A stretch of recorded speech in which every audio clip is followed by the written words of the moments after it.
ఎటువంటి ప్రశ్నలైనా అడగొచ్చా, లేకపోతే నాకేమన్నా హద్దులు ఉన్నాయా? ప్రతి మనిషికి హద్దులు ఉంటాయి. మనిషి స్వేచ్ఛా శాపగ్రస్తుడు. బర్డ్స్ లాగా మనం బిహేవ్ చేయలేం. ఓకే. అడుగు, నాకు ఇష్టం లేకపోతే నేను చెప్పను అని చెప్తాను, తప్పులేదు. నువ్వు ఒక జర్నలిస్టు, అడగాలనుకున్నావు, తప్పులేదు. Okay sir. మామూలుగా ఇండస్ట్రీలో ఆ సహకరించడంలో నేను కొంచెం గిల్లే ప్రయత్నాలు చేయొచ్చు. ఇండస్ట్రీలో గౌరవాల్లో 2 రకాలు ఉంటాయండి.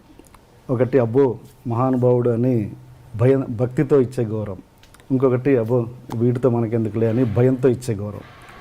ఇండస్ట్రీ మీకు ఎలాంటి గౌరవాన్ని ఇస్తుంది? మోహన్ బాబు గారికి ఎలాంటి గౌరవం ఇస్తుంది ఇండస్ట్రీ? ఎలా చెప్పగలం బ్రదర్? కనిపించిన వాళ్ళు ప్రేమగాను పలకరిస్తారు, కోపంగా పలకరించరు. ఆ కోపం వెనక ప్రేమగా చాలామంది నవ్వుతూ ఉంటారు.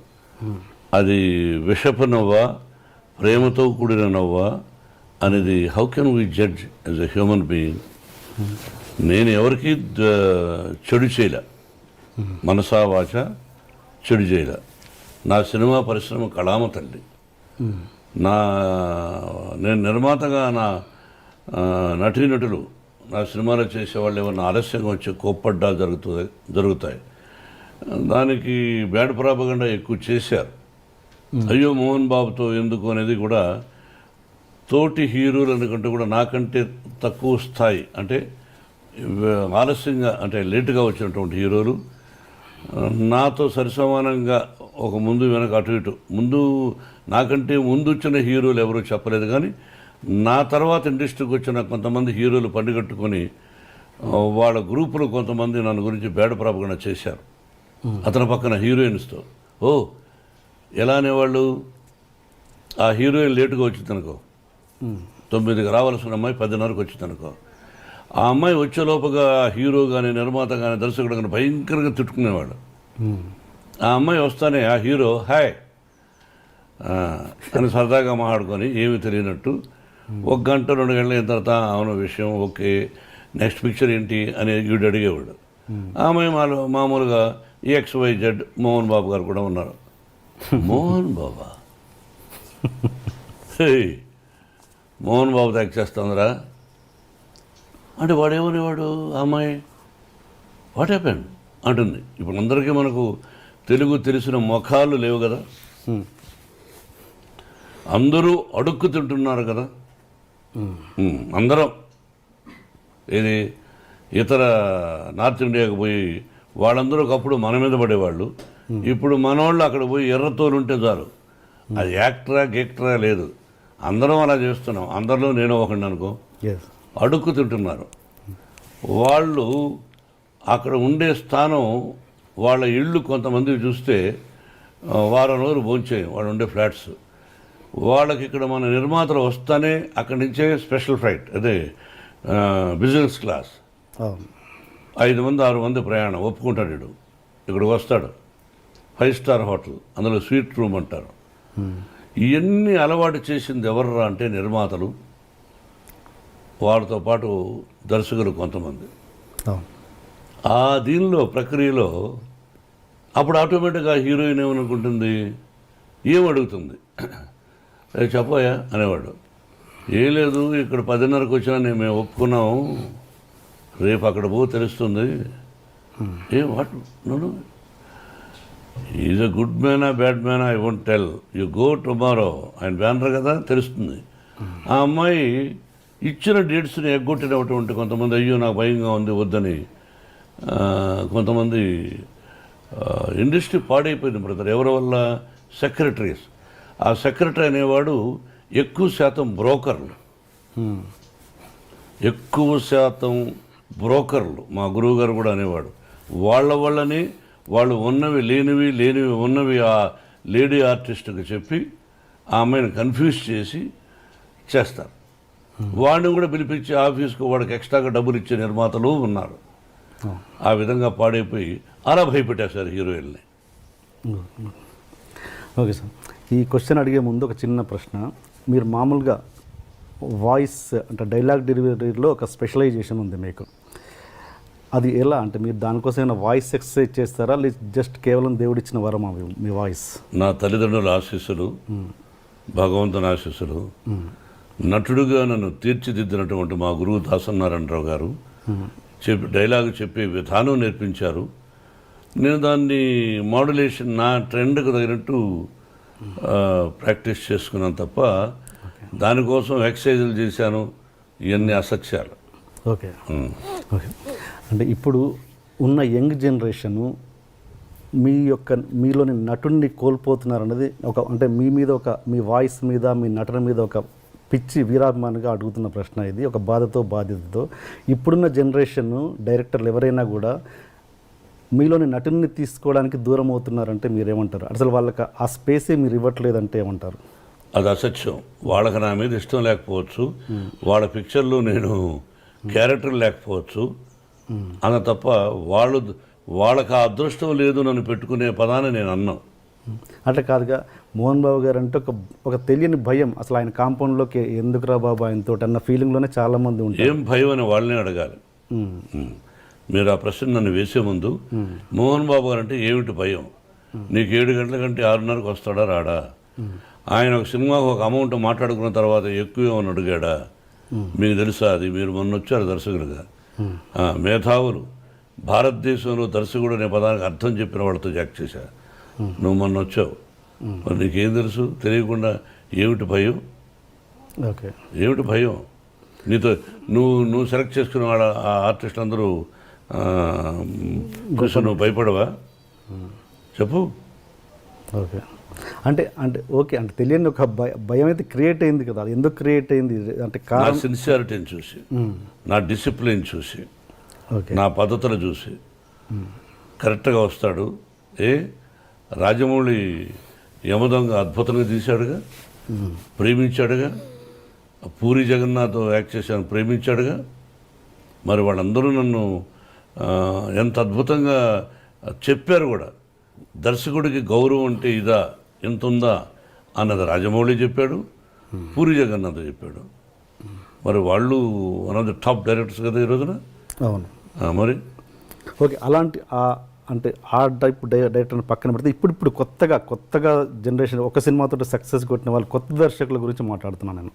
వాళ్ళు అసలు మీ దాకా రావాలంటే కొంచెం భయపడుతున్నారని, అంటే కొంచెం అద్భుతమైన అంటే మీరు ఫ్రెండ్లీ అట్మాస్ఫియర్ క్రియేట్ చేస్తే మీకోసం అద్భుతమైన క్యారెక్టర్. ఫ్రెండ్లీ అట్మాస్ఫియర్ అంటే ఏంటో మీరే చెప్పండి, పిలిచి మంది వాళ్ళు చెప్పండి. అంటే ఒక భయం పోగొట్టడం అనేది నేను అంటున్నాను. అంటే మీరు అనేది ఏం చేయాలి మీరే చెప్పండి, సజెషన్ ఫాలో అవుతా. మనం మిమ్మల్ని క్లబ్కి తీసుకెళ్ళమంటారా, బాంబే తీసుకెళ్ళమంటారా, ఢిల్లీ తీసుకెళ్ళమంటారా, నా ఇంటికి పిలిచి డైలీ విస్కీ నాకు తెలియదు సార్. అంటే మీరు తెలియనప్పుడు ఎలా వేస్తారు క్వశ్చన్? మీరంటే ఒక భయం అయితే ఉంది ఇండస్ట్రీ. క్వశ్చన్ ఎందుకు వేస్తారు మీరు? తెలియనప్పుడు ఎలా వేస్తారు? వాళ్ళనే అడగాలి. ఎవరైతే భయపడుతున్నారో ఎందుకు భయపడుతున్నారని మీరు అడగాలి. అడిగినప్పుడు he will give you answer. After that you come and ask me. Okay, అంటే నా బాధ ఏంటంటే సార్ మీకోసం అద్భుతమైన క్యారెక్టర్లు రాసేవాళ్ళు. నాకు అర్థమైంది మీ మనసులో మీరు మంచి నటులు బయట యాక్ట్ చేస్తే బాగుండు కదా అని. అది వాళ్ళు చెప్పాలి బ్రదర్, టు బి ఫ్రాంక్. ఇది నేను సీరియస్గా మాట్లాడేది కదా, సరదాగా మాట్లాడుకుంటున్నాం. You are not my enemy, I'm not your enemy. అది వాళ్ళని అడగాలి. తర్వాత నా టాలెంట్ వాళ్ళకి నచ్చచ్చు, నచ్చకపోవచ్చు అనుకోవచ్చుగా. టాలెంట్ విషయంలో నచ్చకపోవడం అంటే ఏముండదు సార్, కేవలం అదొకటే. ఎక్కువ నాకు తెలిసినందుకు సిన్సియారిటీ బ్రదర్, అంతే. ఓకే, నాకు యాక్ట్ చేయడానికి అభ్యంతరం ఏముంది? కాకపోతే ఎక్కువ శాతం ఈ మధ్య నేను వద్దులే అనుకున్నా పిల్లల కోసమని. విష్ణు, మనోజ్ యాక్ట్ చేస్తున్నారు, చాలు చేసింది. కొంతకాలం విద్యానికేతన్ ఎడ్యుకేషన్ ఇన్స్టిట్యూషన్స్ పెట్టాం, దానిలో ఎక్కువ శాతం టైం గడిపి ఇక్కడ మనవడు మనవరాండ్రు చూసుకుంటూ అటు ఇటు అట్లా స్పెండ్ చేస్తున్నాను తప్ప అదే హ్యాపీనెస్. ఓకే, అందుకే సంవత్సరానికి ఒక సినిమా చాలని అనుకున్నా. ఓకే, మీరు పూరి జగన్నాథ్ గారితో చేస్తున్నప్పుడు మీ వర్క్ రిలేషన్ ఎలా ఉంది సార్? I like him. ఎక్కడ బాగుంది. ఓకే, అంటే మీరు కొంతమంది దర్శకుల విషయంలో కొంచెం హార్ష్గా బిహేవ్ చేశారన్నది ఎంతవరకు వాస్తవం? పోనీ ఒక దర్శకుడు పేరు చెప్పండి. డైరెక్టర్ సూర్యకిరణ్ని మీరు చేసుకున్నారన్నది ఎంత? ఈ రోజున సూర్యకిరణ్ ఆ విధంగా చెబితే మీకు నా యావదాస్తిని మీకు ఇచ్చేస్తా. ఓకే, యావదాస్తిని మీకు ఇచ్చేస్తా ఈ రోజుకి అతను చెప్పిన ఓకే, డన్. రాసేస్తా ఎంటీ పేపర్ మీద. మామూలుగా మీకు ఇన్ని క్రాఫ్ట్స్ మీద కమాండ్ ఉంది కదా, నాకు తెలిసి మీరు ఒక గొప్ప నటులు. అండ్ స్క్రిప్ట్ మీద కమాండ్ ఉంది, ఫైట్స్ మీద కమాండ్ ఉంది, అన్నిటి మీద ఎక్కువ కమాండ్ ఉంది. బట్ మీరు డైరెక్షన్ చేయాలని మీరు ఎందుకు అనుకోలేదు ఎప్పుడు? అంటే చాలామంది సెలబ్రిటీస్ కంటే మీరు అర్హులు. అన్నిటి మీద కమాండ్ ఉంది, 24 క్రాఫ్ట్స్ నాకు తెలుసు అనడం అవివేకం, మూర్ఖత్వం. తెలుసుంటే నేను ఫెయిల్యూర్స్ ఎందుకు తీశాను, ఫెయిల్యూర్స్ ఎందుకు వచ్చాయి తీశానని చెప్పను. ఎందుకు వచ్చాయి ఫెయిల్యూర్స్? అలా చెప్తే ఎవరు పూర్తి కమాండ్ ఎవరికీ ఉండదు అండి. మా గురువు గారు కూడా అది 24 క్రాఫ్ట్స్ ఆయన హెల్ప్ చేశాడు, ఓకే, గౌరవించాడు, అట్లా వెనకేసుకొచ్చేవాడు. అన్నీ తెలుసు అని అన్నాను, తెలుసు కొంత భాగం వరకు బాగా తెలుసు, కానీ సక్సెస్ అనేది మన చేతుల్లో ఉండదు. ఒకటి దర్శకుడిగా చాలా కష్టం బ్రదర్. ఓకే సార్, ఇంకా మళ్ళీ ఈ క్వశ్చన్ అడిగే ముందు మళ్ళీ ఈ క్వశ్చన్ ఎందుకు అడుగుతున్నారు, మీ ప్రూఫ్ ఏమైనా ఉందా అని అడగండి. మామూలు ఒపీనియన్ మీ ముందు పెడుతున్నాను నేను అంతే. ఏంటంటే మోహన్ బాబు గారు రౌడీజం చేసి సెటిల్మెంట్ చేసి అలా పైకి వచ్చారు అన్నది ఎంతవరకు బిగినింగ్ కెరీర్ నచ్చి? I'm very happy for that question. ఒక్కటి ప్రూవ్ చేస్తే మీకు అర్థమైందా? ఒక్కటి మోహన్ బాబు గారు పలానా చోట చేశారని చెప్పిన రోజున మీ ముందే కాల్చుకుందని అనిపోతాను, అంత పదం అన్నాను. అండ్ ఇంకోటి అదే మాట అనేవాళ్ళు ఇది కూడా అంటారు, మోహన్ బాబు గారు దాసరి గారికి, పరిటాల రవికి అండ్ రజనీకాంత్కి బినామీ అని. ఇది కూడా క్లియర్ చేయండి. అన్నం తినేవాళ్ళు ఎవరు అదే చెప్పరు. అన్నం తింటారు చూసారా, మా ఊళ్ళో అన్నం అంటే సంగటి కూడా అన్నమే, గంజి కూడా అన్నమే. అది తినేవాళ్ళు ఎవరు అది చెప్పరు. ఉంటే సినిమాలకు అప్పు ఎందుకు చేస్తాం, అది ఇంకంతే, ఒకటే ఆన్సర్. ఓకే, మామూలుగా ఇండస్ట్రీలో దాసరి గారికి, రాఘవేంద్రరావు గారికి ఎంతో కొంత అంటే వాళ్ళు ఎంత మాట్లాడుకున్నా కూడా ప్రొఫెషనల్ రైవలరీ అనేది ఉంటుంది. నాకు తెలిసినంత వరకు లేదు, లేదా? అసలు ఇద్దరు ఒకరినొకరు బాగా ప్రేమించుకునేవాళ్ళు. ఛాలెంజ్ ఉండేది మన మనసులో, ఆయన మనసులో.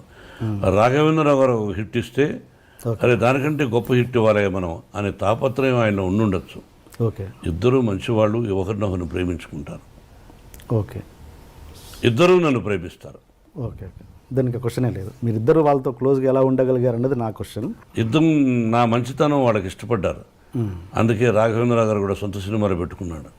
ఆ సినిమా సూపర్ హిట్ అయింది, అల్లరిమొగుడు. ఆ కుటుంబంతోనే నాకు సన్నిహిత సంబంధాలు ఉన్నాయి. ఓకే, సరదాగా ఘర్షణ పడతాం సరదా, అంతేగాని జీవితంలో అతను నాకు చెడు తలపెట్టడు, నేను అతను చెడు తలపెట్టను. ఓకే, అండ్ మీరు పెద్ద వంశీ గారితో ఒక సినిమా చేశారండి, డిటెక్టివ్ నారదా అని. ఫ్లాప్. ఆ సినిమా చేస్తున్నప్పుడే వంశీ గారి చేస్తున్నప్పుడు కొద్ది సినిమా చేసిన తర్వాత ఆయన వర్క్ నచ్చో ఎన్నొచ్చో తర్వాత సినిమా కూడా చేస్తానని ఆయనతో మీరు మాట ఇచ్చిన మాట వాస్తవమా కాదా? సినిమా మళ్ళీ ఈ సినిమా అయిన తర్వాత నా సినిమా నువ్వు చేయాల్సి వస్తుంది, ఓన్ బ్యానర్లను డబ్బులు కూడా ఇచ్చారు. ఈ రోజుకు మీరు ఇల్లు అడిగినా చెప్తాడు. ఈ రోజుకి అతని మీద నాకు గౌరవం ఉంది. సినిమా ఫ్లాప్ అయినంత మాత్రం అసమర్థుడు కాదు, అతను సమర్థుడే. ఫ్లాప్ బట్ ఆ ఫ్లాప్ అవడం వల్ల కంటిన్యూ చేయలేదు ఆ సినిమా. అంతగా ఎవరైనంత వ్యాపారమేగా. నేను హీరోగా పనికిరానప్పుడు నన్ను పెట్టుకోరుగా మీరు, వ్యాపారం అంతే. దాసరి గారి టాపిక్ దగ్గర ఆగిపోయాం మనం. ఆయన మీరు విపరీతంగా గౌరవిస్తారు గురువు గారని, బట్ తెలియకుండానే ఆయన్ని చాలా భయపడుతుంటారట ప్రేమతో. ఎవరు? మీరు. అంటే బిగినింగ్లో భయపడేవాడిని. మీరు భయపడ్డం కాదు, మీరే ఆయన భయపడేవారంట. లేదా? ఆయన ఎవరికి భయపడ్డు. నేనంటే ఆ ప్రేమతో అదే అట్లా. దాసనారాయణరావు గారు నాకు భయపడతారు అని ఆయన లేని టైంలో నన్ను మీరు అడగకూడదు, నేను చెప్పకూడదు. ఆయన ఉన్నప్పుడైతే ఆయన ముందుగానే చాలా విషయాలు చెప్పేవాడిని. ఆయన నాకు భయపడతారనే పదాన్ని ఇప్పుడు చెప్పకూడదు. మీన్స్ ప్రేమతో నేను అనేది అది సీరియస్ కాదు. నా ప్రేమకు భయపడచ్చు, యా అంతేగాని ఇది గ్రేట్ మ్యాన్. యా మీరు దాసరి గారు రాఘవేంద్రరావు గారి ఇద్దరికి మార్కులు వేయాలంటే మీరు ఎవరికి వేస్తారు మీ సినిమాలలో? ఒక్క 0.5% అయినా. ఇద్దరూ మేధావులే. దాసనారాయణ గారు ఆయనకు ఆయన, రాఘవేంద్ర గారు ఆయనకు ఆయన. ఇద్దరిలోనే ఎక్కువ ఫస్ట్ ఎవరంటే దాసనారాయణ గారు.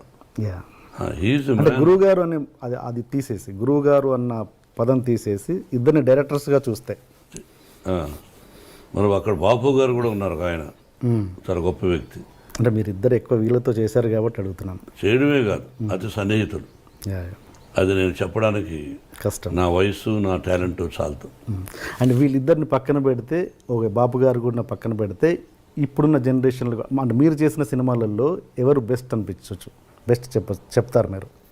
ఇది మీరు చేసిన అన్ని సినిమాలలో దాసరి గారు రాఘవేంద్రరావు గారిని పక్కన పెట్టి, బాపు గారిని కూడా పక్కన పెట్టి, వేరే ఒక డైరెక్టర్ పేరు చెప్పండి, మంచి బెస్ట్ డైరెక్టర్ అని. కేఎస్ఆర్ దాస్ గారు ఉండేవారు. ఓకే. అండ్ ఇప్పుడు యంగ్ జనరేషన్లో రవిరాజ పినిశెట్టి, యా కేఎస్ఆర్ దాస్ గారు అప్పుడు, ఆ జనరేషన్ తర్వాత రవిరాజ పినిశెట్టి, బి గోపాల్. ఎస్. అండ్ ఇప్పుడున్న యంగ్ జనరేషన్లో మీకు నచ్చిన డైరెక్టర్, ఫలానా డైరెక్టర్తో నాకు చేయాలని ఉంది అని మీకు ఏమైనా కోరిక? నాకు ఎవరితోనూ చేయాలనే దురద లేదు. ఓకే. సో మీకు నచ్చిన ఇప్పుడు జనరేషన్ డైరెక్టర్స్? అందరూ ఇష్టమే, అందరినీ ప్రేమిస్తా, అందరినీ గౌరవిస్తా. ఇతని డైరెక్షన్లో నేను చేస్తే బాగుండు అని నేను ఎందుకు అనుకోవాలి? వాళ్ళకి నచ్చితే పెట్టుకుంటారు, అంతే. ఓకే. అండ్ దాసరి గారు ఆయన చనిపోయినప్పుడు ఆయన కనీసం చూడ్డానికి కూడా రాని వాళ్ళ మీద మీ అభిప్రాయం ఏంటి? అది వాళ్ళ సంస్కారం, వాళ్ళ విజ్ఞత, అంతే. మీరు ఎప్పుడు ప్రతి దాంట్లో, ప్రతి స్టేజ్లో కావచ్చు, ప్రతి ఎక్కడైనా ఒక చిన్న ఫంక్షన్లో కావచ్చు, వన్ మ్యాన్ షోగా ఉండడానికి ఎక్కువగా ఇష్టపడతారు? ఎందుకు? మీరే అంతా అన్నట్టుగా వన్ మ్యాన్ షోగా ఎక్కువ మీరు ప్రిఫర్ చేస్తారు? ఎందుకు? మీరే ఎక్కువగా మాట్లాడాలనడానికి, లేదా మీరే వన్ మ్యాన్ షోగా ఉండడానికి ఇష్టపడతారు? నాకు అర్థం కాదు ఆ ప్రశ్న. అంటే ఎక్కడ మీరు సపోజ్ ఎగ్జాంపుల్ చెప్తాను. మీరు ప్రతిదీ అందరిని, అంటే మనకు ఎంతమంది గొప్ప వాళ్ళు ఆత్మీయంగా ఉండొచ్చు. సపోజ్ మీరు రజనీకాంత్ గారు ఆత్మీయులు, బట్ ఒక పబ్లిక్ ప్లాట్ఫామ్లో ఉన్నప్పుడు వాళ్ళని వాడు వీడు అని సంబోధిస్తుంటారు మీరు. అంటే మీకేమన్నా చనువు అన్నది పబ్లిక్ చూపిస్తుంటారు. అది ఎంతవరకు కరెక్ట్ అన్నది నేను. ఎన్టీ రామారావు గారు మహానుభావుడు. ఒక ఫంక్షన్లో నేను చంద్రబాబు అంటుండేవాడిని. నన్ను మోహన్ బాబు అన్నా అనేవాడు. చంద్రబాబు నాయుడు గారు అని అన్నాను. ఓకే. నా దగ్గర వీడియో ఉంది. గబక్కన మైక్ లాక్కొని ఆయన ఆ వేదిక మీద నేను, దాసనారాయణ గారు, రజనీకాంత్, రాఘవేంద్రరావు ఉన్నారు, అల్లరిపల్లి సీతో. ఓకే. గబక్కన మైక్ లాక్కున్నాడు ఆయన. ఏమది కొత్తగా మీరు ఏదో గారు అంటున్నారు? అది కదా అన్నయ్య, ఏమది నన్ను ఎన్టీ రామారావు అనలేదు కదా, అన్నయ్య రామారావు గారు అన్నారు. ఏమి వారుకున్న చదువు తప్పే ఉంది అన్నాడు. ఆయన అన్నాడని అలా కాదు, ఐ గివ్ రెస్పెక్ట్. ఎనీ ముఖ్యమంత్రి అయినా ఎవరైనా గౌరవిస్తాను. చంద్రబాబుని వాడు అని సంబోధించనే తప్పది, చంద్రబాబుని సంబోధిస్తా. రజనీకాంత్కు నాకు ఇంకో అంబరీష్ అని, ఓకే, మేమంతా స్నేహితులు కాబట్టి సహజంగా అది తప్పు అని అనడానికి మీరెవరు? వాడికి నాకు ఇష్టమైనప్పుడు, మా ఇద్దరికి ఇష్టమైనప్పుడు మీరెవరు? అసభ్య పదజాలం వాడినప్పుడు తప్పు, స్నేహపూర్వకంగా వాడు వీడు అని అంటే తప్పులేదు. రజనీకాంత్ నన్ను ఒకసారి దొంగనా కొడుకుడు అన్నాడు రామారావు గారిని పక్కన పెట్టుకుని. ఏది పబ్లిక్ ప్లాట్ఫామ్? పబ్లిక్లో. ఓకే. సరదాగా రామారావు గారు ఓరు పగలబడి వేడ ఆయన అంటే అది సరదాగా వాడు అంటూ ఉంటాడు. వీ లవ్ అంత, అది తప్పెట్టు అవుతుంది. అంటే ఇప్పుడు మీరు అన్నది మామూలుగా పబ్లిక్లో ఉన్నప్పుడు కాదు, పబ్లిక్ ప్లాట్ఫామ్లో అన్నాడా స్టేజ్ మీద? మేము ఫంక్షన్ చేస్తుంటే ఓకే సరదాగా అన్నాడు. నేను అది మర్చిపోయాం, మీరు అడుగుతున్నారు కానీ మేము ఆత్మీయులు సరదాగా మాట్లాడుకుంటూ ఉంటాం. ఓకే. ఓకే. అంటే ఇప్పుడు మీకు గురువు గారైన దాసరి గారు కూడా మిమ్మల్ని నాకు తెలిసి స్టేజ్ మీద ఎప్పుడు వాడు వీడు అని సంబోధించలేదు ఆయన? ఒక సందర్భంలో ఎప్పుడైనా మోహన అని, దాందే ఉంది. అలా ఆయన ఒరే అంటే సంతోషం నాకు. ఓకే. అంటే నేను మాట్లాడేది ఏంటంటే రజనీ రాఘవేంద్ర గారు నన్ను సోదర అంటాడు. ఇంకా అదే టాపిక్ వదిలేవాడిని గురించి మనం. Okay okay okay. అది ఇంకొకటి డైరెక్టర్స్ విషయానికి వస్తే రామ్ గోపాల్ వర్మ గారు, ఆయన ఎవరి మాట వినడు, మీరు అదే పరిస్థితి. ఇద్దరు కలిసి ఎలా ట్యూన్ అయ్యారు ఒక ప్రాజెక్ట్ రౌడీకి? రామ్ గోపాల్ వర్మ గారు ఎవరి మాట వినడనే సంగతి మీరు వాపస్ తీసుకోండి అని ఎలా అనుకుంటారు? ఎవరి మాట వినండి. ఓకే. నేను కూడా ఎవరి మాట విన్నాను ఎట్లా అనుకుంటారు? వినదగు ఎవరు చెప్పిన రామ్ గోపాల్ వర్మ మదరు, సిస్టరు, వాళ్ళ నాన్నగారు, ఆ ఫ్యామిలీ నాకు బాగా ఇష్టం. నాకు సన్నిహితుడు ఆయన కుమారుడు. రామ్ గోపాల్ వర్మ డైరెక్షన్లో మేము రౌడీ చేసాం. We're successful. మేము పెట్టిన డబ్బు మాకు వచ్చింది. విపరీతమైన లాభాలు వచ్చినప్పుడు ఓహో అంటారు. More than that, Ram Gopal Varma direction, hats up to him, the greatest talented fellow. కాబట్టి ఎవరి మాట వినడం అనుకోవద్దు. మీ ఇద్దరం సబ్జెక్టులో కూర్చున్నప్పుడు అడిగేవాడు, నేను ఇలా చెప్పేవాడు, నచ్చితే బాగుందనేవాడు, లేదా లేదులేండి అనేవాడు.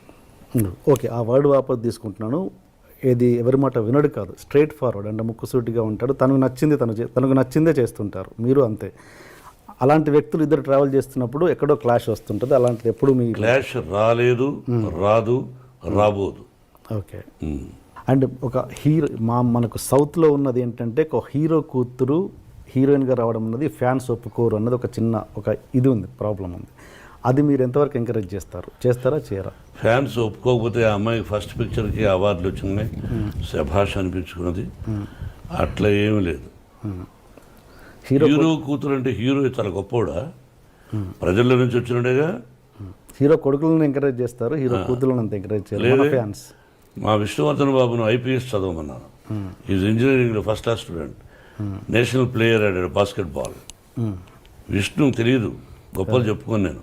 విష్ణు నేషనల్ ప్లేయర్గా ఆడాడు బాస్కెట్బాల్, జేఎన్టీ యూనివర్సిటీలో. Number 1 student, 95 94. మనోజ్ క్రికెట్ ఆడాడు. వీళ్ళు ఆడారు. మనోజ్ని నటుడు అనుకున్నాను, విష్ణుని ఐపీఎస్ చేద్దాం, మంచి ఆఫీసర్ అనుకున్నా. కానీ వాడికి నటన మీద ఇంట్రెస్ట్ ఉన్నాడు. అమ్మ చెప్పాడు, నీ ఇష్టం నీదన్నా, అంతేగాని నా తర్వాత నా వంశంలో ఉండేవాళ్ళు ఆర్టిస్టులు అవ్వాలి అని కలలో కూడా ఊహించడా. ఓకే. ఇది కాకతాళీయం, ప్రకృతికి తెలుసు. ఓకే. మీరు మీ కూతురు భయపడుతుంటారా? ఎవరికి? మీ కూతురు. ఓన్లీ ఆ అమ్మాయికే భయపడతా. ఏ విషయంలో? అన్ని విషయాల్లోనూ నా మీద రాక్షసులాగా ఉంటుంది. ఒకటి ఎగ్జాంపుల్. అన్నీ ఆ అంటే ఓ అంటే కోపం ఆ పిల్లకి. నా కోపం ఆ అమ్మాయికి వచ్చింది. ఇంకెవరికి భయపడను. అంత భయపడతాను, అంత ప్రేమిస్తాను. అంటే ఒక ఎగ్జాంపుల్ చెప్పండి, దేనికి భయపడతారు? ఏదైనా 1 1000 ఉంటాయి. రోజులో 10 సార్లు మాడితే 9 సార్లు నన్ను భయపడుతుంది, విసుక్కుంటుంది. మీకు ఎంతమంది గర్ల్ ఫ్రెండ్స్ ఉన్నారు సార్? గర్ల్ ఫ్రెండ్స్ పెళ్లి కాకముందు ఉండేవాళ్ళేమో. నేను శ్రీరామచంద్రుడు అని చెప్పను. పెళ్ళైన తర్వాత ఏకపత్ని వ్రతుడు అని చెప్తాను. మీరు ఏ క్వశ్చన్ వేయాలి, ఏ ప్రశ్న వేయాలి, ఏ ప్రశ్న వేస్తే ప్రజలకు బాగుంటుందని వేయకుండా పర్సనల్కి వెళ్ళారు. నేను మిమ్మల్ని అడుగుతాను, మీరు లేదా? మీరు సత్యశీలురా? చదువుకునేటప్పుడు ఈ అమ్మాయి నేను చూడలేదా? బట్ ఇబ్బంది పెట్టలా. ఈ అమ్మాయిని నేను ఇబ్బంది పెట్టలా. ఆ అమ్మాయికి ఇష్టమయ్యి నాకు ఇష్టమైనప్పుడు ఫ్రెండ్ అవ్వచ్చు తప్ప, ఒక అమ్మాయిని బలవంతం చేయడం, ఫోర్స్ చేయడం, ఫోర్స్గా వెంటబడడం, టార్చర్ చేయడం, వాళ్ళు కూడా కాల్చేయాలి. సో ఏదన్నా పెళ్ళికి ముందే జరిగింది? పెళ్ళైనా జరగలేదు, మళ్ళీ వేస్తున్నారు. తలకేస్తే ఈ మధ్యనే ఒక అతను అడిగేశాడు, తలకేస్తే మనకేస్తే తలకని. పర్సనల్గా డీప్గా ఉండేవాడు మీరు చెప్పగలరా? ఒక పత్రికాధిపతి అనవచ్చు, మీరు ఒక టీవీ అధినేతగా ఉండొచ్చు, మీ ఛానల్కి మీరు అధినేతగా ఉండొచ్చు. మిమ్మల్ని కూడా నేను ఇంటర్వ్యూ చేస్తాను, దిమ్మ తిరిగి మళ్ళా భోజనం కూడా చేయలేరు. తర్వాత మీ ఇంటికి మీ వైఫ్ కూడా రానివ్వదు. అలా అడగగలను నేను. మరి మీరు మమ్మల్ని వేస్తారు, మేము మిమ్మల్ని వేయకూడదు. మీరేమైనా దేవుళ్ళ? ఏం కాదు. మీరేమి ఇలా వేయచ్చు అంటే మీరు సత్యశీలురా, శ్రీరామచంద్రుడా, సత్యహరిశ్చంద్రుడా? కాదు, మీకు కూడా ఎన్నో ఉన్నాయి. మేమేందుకు ఖాళీగా దొరుకుతామని? ఖాళీగా లేవు. నటులు ఖాళీగా ఉండడం, ఏదో వేద్దాం, ఒక సంచలనం క్రియేట్ చేద్దాం, అదే టీవీలో 20 సార్లు వేద్దాం అని మీ ప్రశ్న అది. లేదు కాదండి. ఈ వయసులో ఒక విద్యాలయాలు పెట్టుకొని నేను ఒక 14,500 మంది స్టూడెంట్స్ నా బిడ్డలుగా చూస్తూ ఈ రోజున మీరు 40, నాకు పెళ్ళి దాదాపు 30 సంవత్సరాలు అయింది. అంతకుముందు ఎప్పుడో ఎక్కడో ఏమిటో అని సంఘటన గురించి ఇప్పుడు అడగడం అన్నది అప్రస్తుతం, మర్యాద కాదు. మీరు అడిగారు, ఆన్సర్ చెప్పాను. మీరు వేయచ్చు, భయపడదలుచుకోలేదు. ఓకే. మోహన్ బాబు గారు ఇన్ని సంవత్సరాల తర్వాత ఇంత దూరం ఎందుకు ఉంటున్నారు తెలుసుకోవచ్చా? మీ అభిమానుల కోసం. శంషాబాద్ పల్లెటూరు అంటే నాకు బాగా ఇష్టం. ఇక్కడ ఏంటంటే దీన్ని జల్పల్లి అంటారు. మనం మ్యాప్లో తీసుకుంటే హైదరాబాద్ మ్యాప్, ఈ ఏరియా కూడా జూబ్లీ హిల్స్ తర్వాత డెవలప్ అవుతుంది అన్నారు. ఓకే. నాకెందుకో ప్రశాంతంగా, అంటే అక్కడ కూడా పొల్యూషన్ ఎక్కువైపోయింది. అందులో ఆ ఇంటిని నెంబర్ 1 లొకేషన్ అది. లక్ష్మీప్రసన్నకి ఇవ్వాలనుకున్నాను, బిడ్డకు అడిగాను, నాకు ఇది కావాలి డాడీ అనేది ఇచ్చేశాను. విష్ణు మనోజు అడిగినా ఇవ్వాల, పాపకి ఇచ్చేశాను. నేను ప్రశాంతంగా ఉన్నాను. మేము కలిసి ఉంటున్నాం, విష్ణుబాబు మేమంతా ఉంటున్నాం. మనోజ్ మాత్రం అప్పుడప్పుడు వారానికి 2 సార్లు వస్తాడు, 3 రోజులు బయట ఉంటాడు. మళ్ళీ ప్రొఫెషనల్కి వస్తే, గతంలో మీరు చిరంజీవి గారితో చాలా సినిమాలు చేశారు, కాంబినేషన్లో విలన్గా, 2 హీరోలుగా చాలా చేశారు. విలన్గా చేశాను, 2 హీరోలుగా కూడా చేశాను. మీరు లాస్ట్ సినిమా నాకు తెలిసినంత వరకు కొదమసింహం అనుకుంటాను, అంతేనా? దాని తర్వాత నాకు గుర్తులే. పట్టణం వచ్చిన పచ్చవతలు చేశాం, రంగా చేశాం, చక్రవర్తి చేశాం. దాని తర్వాత కొదమసింహం ఏమో గుర్తులే. కొదమసింహం లాస్ట్ చివరి సినిమా. ఏదైనా ప్రత్యేకమైన కారణాలు ఉన్నాయా మీరు మళ్ళీ చేయకపోవడానికి? చిరంజీవి అడిగితే ఇప్పుడు చేస్తారు. సైరాలో చేస్తారా అడిగితే? ఎందుకు చేయను? అంతేనా? ఓకే. చేయదని ఎవరికైనా చెప్పానా? అదేగా. అంటే ఏదైనా కారణాలు ఉన్నాయా ఆ గ్యాప్ రావడానికి అని? నిజమైన కారణాలు నాకు తెలిసి లేవు, అతనికి లేవు అని నేను అనుకుంటాను. వంశపారపర్యంగా ఎవరు మీ ఇదనుకుంటున్నారు? మీ ఏమంటారు, మంచు లక్ష్మి గారా, మన ఎవరు, మనోజ్ అండ్ విష్ణు, ముగ్గురిట్లలో ఎవరు మీ కెరియర్ని కొనసాగిస్తారు? అంటే మీన్స్ యాక్టింగ్ కెరియర్. సారీ, అడగాలి. మీరు యాక్టింగ్ కెరియర్, కుటుంబ పరంగా మీ కుటుంబ acting career. I'm talking about acting career. కొంతమంది ఏం చేస్తున్నారంటే వంశం అన్నా అనుకోండి, వాళ్ళు వేరే విధంగా అంటున్నారు. ఓహో, ఈయన వంశం ఏమిటి అని. అంటే మా నాన్నగారు టీచరు, మా తాతగారు మామూలు ఇదిగా ఉండేవారు, నేను భక్తవత్సల నాయుడుగా మామూలుగా ఉండేవాడిని. ఏ విషయం మేమేమో రాజులం కాదు, రాజవంశం అని చెప్పుకోవడానికి కష్టపడి వచ్చిన వాడం, మధ్యతరగతి కుటుంబం వాడం. కుటుంబంలో మీరేమన్నారు? కుటుంబంలో యాక్టింగ్ కెరియర్, మీ యాక్టింగ్, నేను టాకింగ్ అబౌట్ యాక్టింగ్ కెరియర్. మన చేతుల్లో ఏమీ లేదు బ్రదర్. వాళ్ళ ఇక్కడ సినిమా రంగం అనేది అదృష్టంతో కూడా కూడుకున్న పని. వాళ్ళు యాక్టింగ్ పనికొస్తారా పనికిరారా అని అడిగారు అనుకో డైరెక్ట్గా. నా బిడ్డలు 3 అత్యద్భుతమైన నటులు, ఏ పాత్రనైనా అవలీలగా పోషించగలిగినటువంటి నటులు. సక్సెస్ ఫెయిల్యూర్స్ అనేది కామన్. వాళ్ళు సక్సెస్ఫుల్ ఆర్టిస్టులు, ప్రజల చేత శభాష్ అనిపించుకున్న వాళ్ళు. కాబట్టి వాళ్ళు మంచి కథలు వెనుకున్నా అదృష్టవశాత్తు కొన్ని అటు ఇటు అవుతాయి, కొన్ని హిట్ అవుతాయి. It is not in our hands. I wish 3 ఈ రంగంలో రాణించాలని, ఇదే రంగంతో పాటు ఇంకేదైనా వ్యాపారం చేసుకోవాలని కోరుకుంటున్నాను. మీరు మంచు లక్ష్మి గారు కలిసి యాక్ట్ చేసే సందర్భం ఎప్పుడు రావచ్చా? మీరు కథ తీసుకురండి, చేస్తాను. అలాంటి ఉద్దేశాలు చెప్పారుగా, మంచి కథ తండ్రి చేస్తాను. ఆ అమ్మాయికి ఒక పొగరుంది నా ముందు, నేను చాలా గొప్ప నటిని. నాకు ఇంకా అహంకారమా పొగర రకరకాలుగా ఉంది. నా ఎదురుగా ఎవరిని యాక్ట్ చేస్తే వాళ్ళకంటే నేను శభాష్ అనిపించుకోవాలి, నేను శభాష్ అనిపించుకోవాలి సినిమా చూసి అనే పొగరు నాకు ఉంది. సినిమా ఎవరైనా కథ తయారు చేసుకోవడం చేద్దాం. ఆ అమ్మాయిని ఏ సీన్లో కనిపించలేకుండా చేస్తాను. ఓకే. ఓకే. నటుడుగా. అదే. అండ్ ఇంకా మీరు ఈ కమర్షియల్ ఎలిమెంట్స్ పక్కన పెట్టి లైక్ మీరు బాలీవుడ్లో దంగల్ లాంటి సినిమాలు, అలాంటి సినిమా దంగల్ అమీర్ ఖాన్ చేశాడు దంగల్ అంటే అమ్మాయితో అమ్మాయిలు పైకి రావడం, కుస్తీ యా అలాంటి అంటే ఎలాంటి కమర్షియల్ ఎలిమెంట్స్ లేకుండా ఈ పాటలు ఫైట్లు ఇలాంటివి లేకుండా మీలాంటి నటులే చేయగలరు కదా అద్భుతమైన నటన.